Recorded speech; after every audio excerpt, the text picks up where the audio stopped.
प्रिय विद्यार्थियों नमस्कार, आपका ऑनलाइन क्लासेस में स्वागत है। आज हम स्टार्ट करने जा रहे हैं क्लास 9 का एनसीईआरटी बोर्ड का टॉपिक लेसन नंबर 6 रेखा एवं कोण। इसके बारे में हमने थोड़ा सा पहले डिस्कस किया था, लेकिन आज से हम ये मान लीजिए 0 से फिर से रनिंग में आ रहे हैं। इसमें जो हम जानेंगे रेखाएं और कोणों के बारे में। उन सबसे पहले हम इनकी जो ज्यामिति जानते हैं, सबसे पहली जो हमारी ज्यामिति होगी, तो पहली ज्यामिति हम पढ़ते हैं बिंदु के बारे में। देखो बेटा, बिंदु क्या होता है सभी लोग जानते हैं। सीधा सा मैं अगर बात करूं कि विमाहीन जो आकृति होती है, विमाहीन आकृति बिंदु कहलाती है।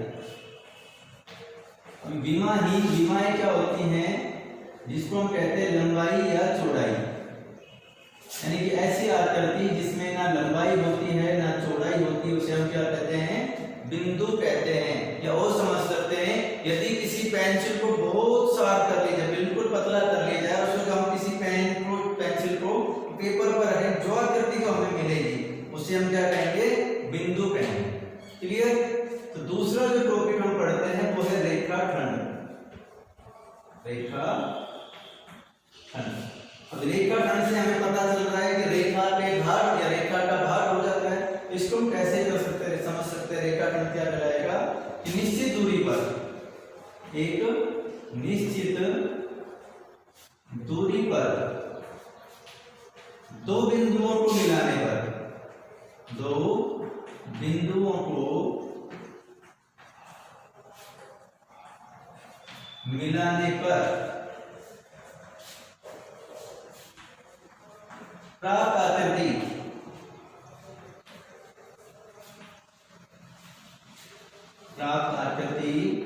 रेखा खंड कहलाती है। देखो ये कैसे हुआ, मैंने बता रहा हूं। रेखाखंड क्या हुआ कि हमने एक बिंदु इस तरह से मान लीजिए ए डिसाइड कर लिया, और एक बिंदु हमने मान लीजिए बिंदु डी डिसाइड कर लिया। ये दोनों एक निश्चित दूरी पर हैं, उनको जब मिलाया जाएगा, इस तरह से दोनों को जब हमने मिलाया, तो ये जो आकृति हमें प्राप्त होगी, इसे हम क्या कहते हैं, रेखाखंड कहते हैं। क्लियर?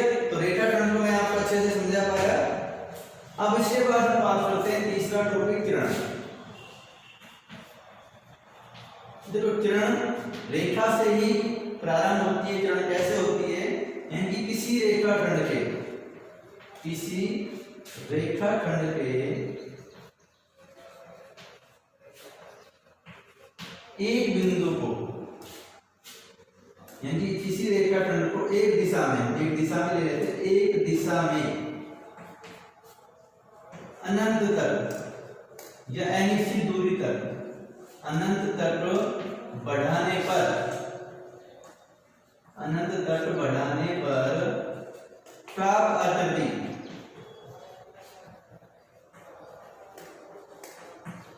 किरण कहलाती है।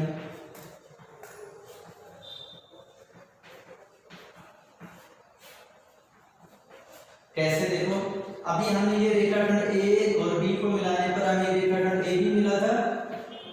अब अगर इसे या तो इस दिशा में लेफ्ट साइड में या आपके दाईं साइड में आपको अगर इसको बढ़ा दिया जाता है, तो जो आकृति प्राप्त होगी वो एक किरण होगी। इसका हमें प्रारंभिक बिंदु तो पता होता है, अंतिम बिंदु का हमें पता नहीं होता। हमने इसको इधर बढ़ाया, या फिर हो सकता है कोई बच्चा इसको इधर बढ़ा दे।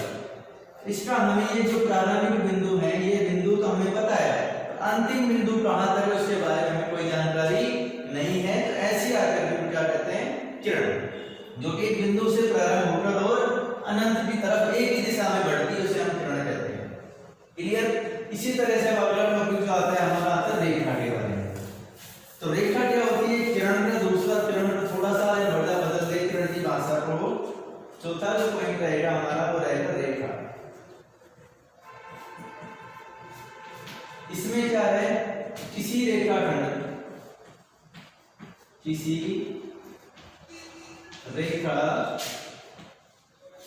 को दोनों दिशाओं में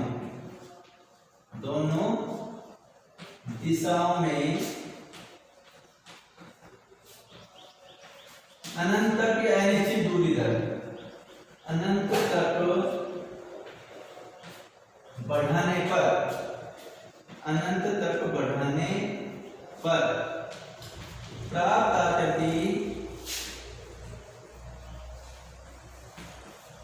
रेखा कहलाती है।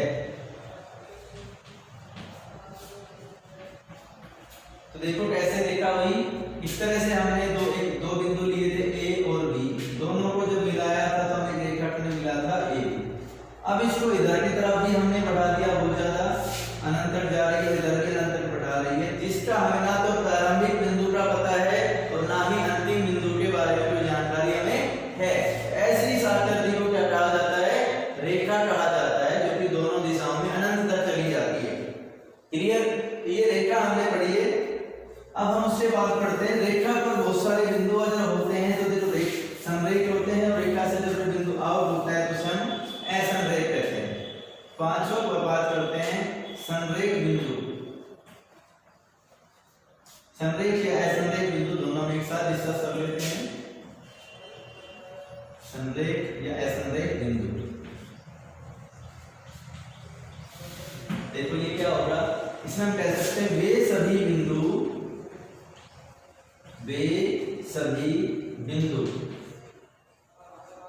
जो एक सरल रेखा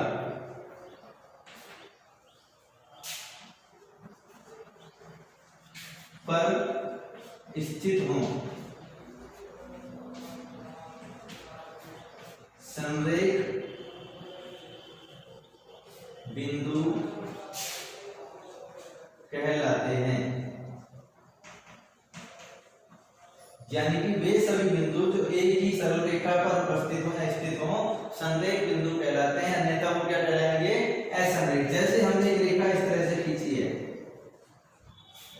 इस पर हमने एक बिंदु डिसाइड किया ए, दूसरा बिंदु डिसाइड किया बी, तीसरा बिंदु डिसाइड किया सी, तो हम कह सकते हैं ए, बी व सी कैसे हैं, समरेख। एक बिंदु हमने ले लिया, सपोज कर लेते हैं डी, यहाँ पर एक बिंदु हमने ले लिया, सपोज कर लेते हैं ई यहाँ पर, तो मैं देख रहा हूं ए, बी व बी, डी व ई समरेख नहीं है, क्योंकि वो एक रेखा पर नहीं है। ए और बी है तो डी नहीं है और ई नहीं है। ऐसी कंडीशन जहां पर आती है, जो एक रेखा पर हो तो वो समरेख कहलाएंगे, एक रेखा पर नहीं हो तो उन्हें हम असमरेख कहेंगे। क्लियर, यहाँ तक हमने रेखाओं के बारे में जाना। अब अगला जो पढ़ते हैं हम कोण के बारे में जानकारी लेते हैं, कोण क्या होता है। तो कोण की परिभाषा हम पहले भी शायद जानते हैं, कोण होता क्या है, क्योंकि थोड़ा और डिस्कस कर लेते हैं। कोण छठा पॉइंट रहेगा हमारा कोण। तो इसकी डेफिनेशन मैं बहुत आसानी से आपको बता रहा हूं कि किसी किरण द्वारा, लेना था, किसी किरण द्वारा अपनी प्रारंभिक स्थिति, किसी किरण द्वारा अपनी प्रारंभिक स्थिति के साथ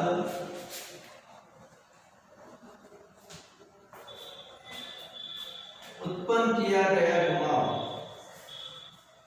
उत्पन्न किया गया घुमाव कोण कहलाता है। जैसे कि मैं समझाता हूं आपको, एक हमने इस तरह से कोई किरण ले ली, ये किरण थी जिसका प्रारंभिक बिंदु ये ओ था या पी था, ए था, ये इसकी प्रारंभिक स्थिति है।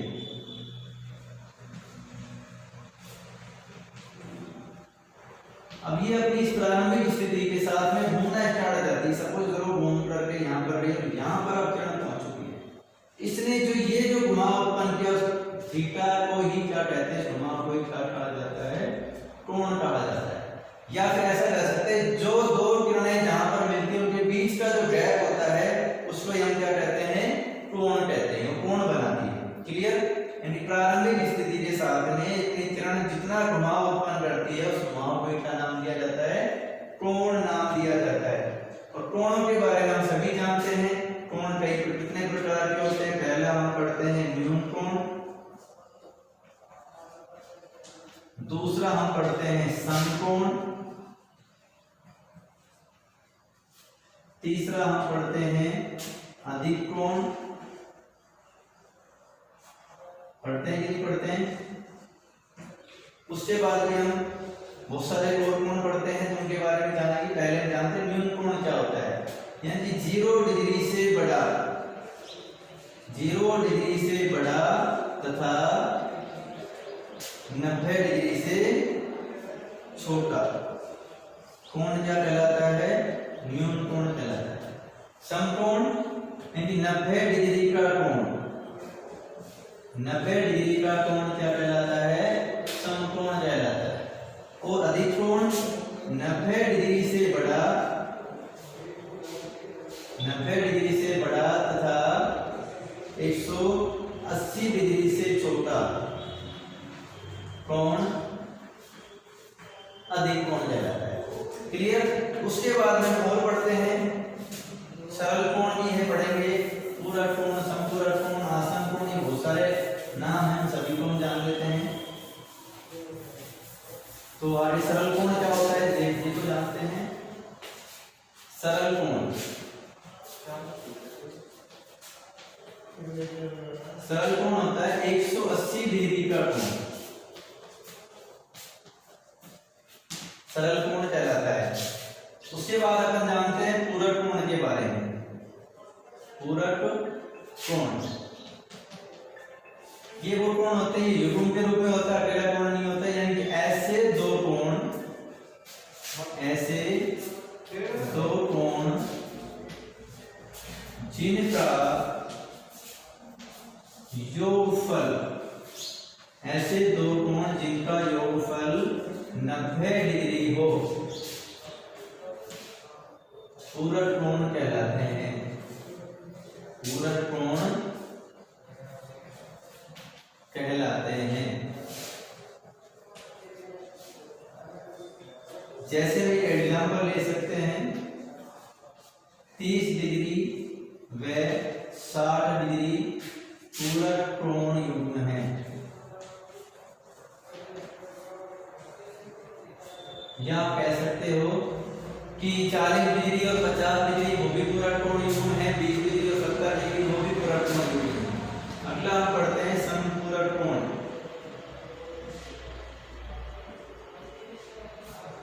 समपूरक कोण जैसा कि हमने पूरक कोण पढ़ा उसी तरह से, लेकिन ऐसे दो कोण, ऐसे दो कोण जिनका योगफल 180 डिग्री हो।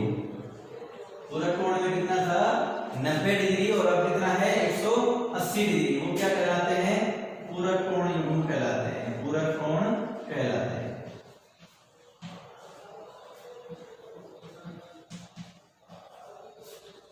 अगर हम इसके लिए एग्जांपल अगर लेना चाहें तो जैसे हमने एग्जांपल लिया, हम ले सकते हैं 50 डिग्री व 130 डिग्री, ये क्या है एक दूसरे के पूरक कोण युग्म। और भी हम ले सकते हैं जैसे 30 डिग्री और 150 डिग्री, 20 डिग्री और 160 डिग्री, क्लियर, 90 डिग्री 90 डिग्री। तो ऐसे योग लेंगे जिनका योगफल क्या होगा, 180 डिग्री होगा। क्लियर। तो यहाँ तक हम कोणों के बारे में हमने पढ़ा है, अब और हम कुछ कोणों के बारे में हम जानकारी लेंगे। जितना मैं पढ़ा रहा हूँ सभी को अब साथ साथ में नोट करना है, आपको कुछ भी चीजें मिस नहीं करनी है। अब हम पढ़ते हैं आसन्न कोण के बारे में। किसके बारे में पढ़ते हैं बेटा, आसन्न कोण।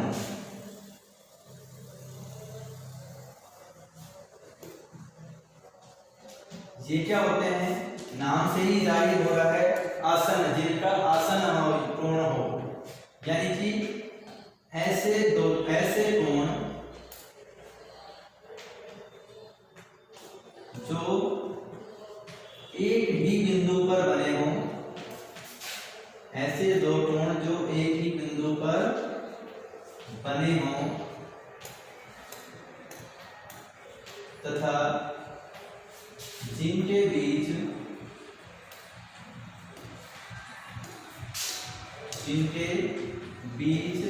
एक उभयनिष्ठ रेखा हो।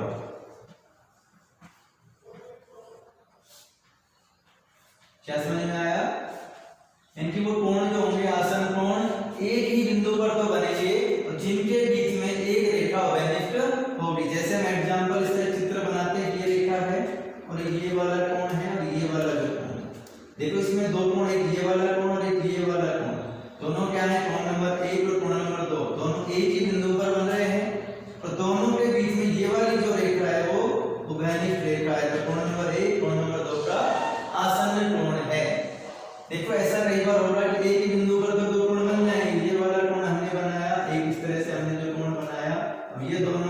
एक ही बिंदु पर बन रहे हैं लेकिन कोई बेनिस रेखा नहीं है, तो ये वाला आसन कोण नहीं है।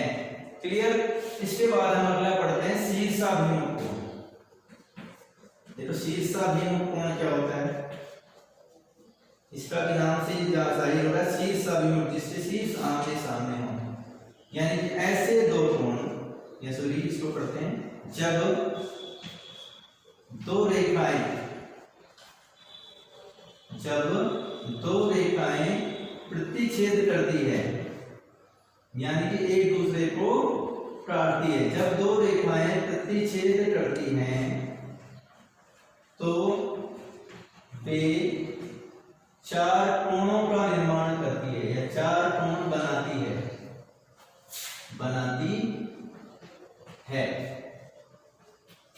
ठीक है, जिनमें आमने सामने के कोण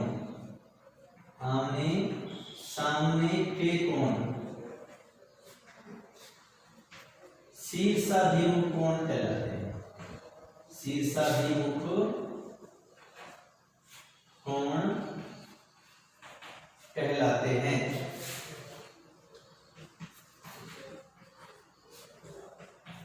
क्लियर।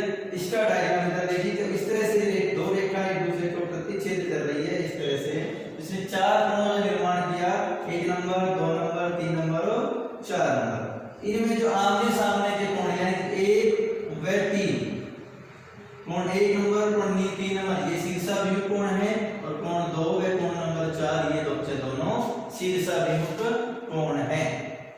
तो मैं आपको आज इस टॉपिक में रेखाओं के बारे में और कोणों के बारे में आपको बहुत अच्छे से अपने समझा पाया हूँगा।